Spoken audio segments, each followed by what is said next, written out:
It's starting to feel like hide and seek, and no one's actually looking for you.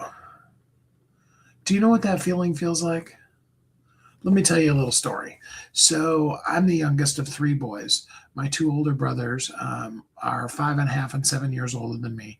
So, I'm significantly younger than them. And I'm sure from their perspective, most of my life, I was the annoying little brother, the one that they really did kind of want to ditch during things.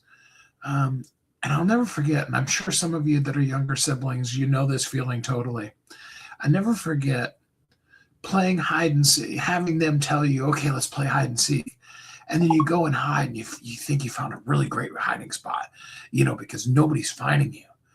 And after a while, you don't really hear the noise of, the seekers, right? And eventually you're like, did you find me? Do you know where I am? And when you come out from hiding, what you discover is nobody was actually looking for you. They actually told you to go hide because they knew that they could get you out of their hair for a while. Some of you know exactly what that feeling feels like, don't you? Um, and sometimes I think these days, especially in social media, it's easy to feel like the little brother that's just being pushed off, just like, oh yeah, go do this thing and we'll find you. You know, if you just do these, three things, if you just follow this 5-step formula, if you just, you know, and, you do it, and nobody really actually has any interest in finding you. Here's the good news, and I need to really get to this quickly because if not, it would feel really depressing listening to this. The good news is what I discovered was that people, maybe not necessarily my older brothers, but people do actually enjoy finding me, playing games with me, doing things with me. You find often your own family.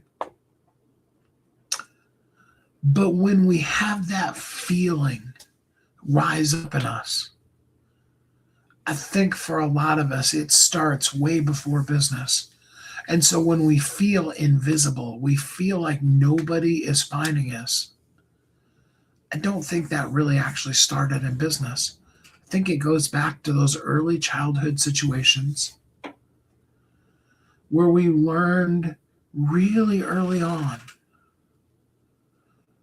to not expect people to notice us, to have people not really want us around. There are some interesting lives that I'm going to be doing here, telling other stories that'll talk about the total opposite end of that spectrum. But today, I just want you to sit in that space of what if it feels like nobody's noticing you? Does that make it true? Do you ever feel that way? Do you ever feel like you're playing a game of hide and seek and nobody's watching? Hey, Luke, glad to have you here with us. That you're hiding and nobody's seeking? That you're out there jumping up and down trying to be found and nobody's finding you, right? My question for you today is where did you learn to just deal, get by, entertain yourself, settle, be okay, instead of truly being seen? I want to hear from you. I want to hear, when did you learn that even if nobody was seeking you, you could still enjoy the game? Thanks so much for joining me today. I hope you're happy, safe, warm, and loved. And then until we're together again next time, you have a great week.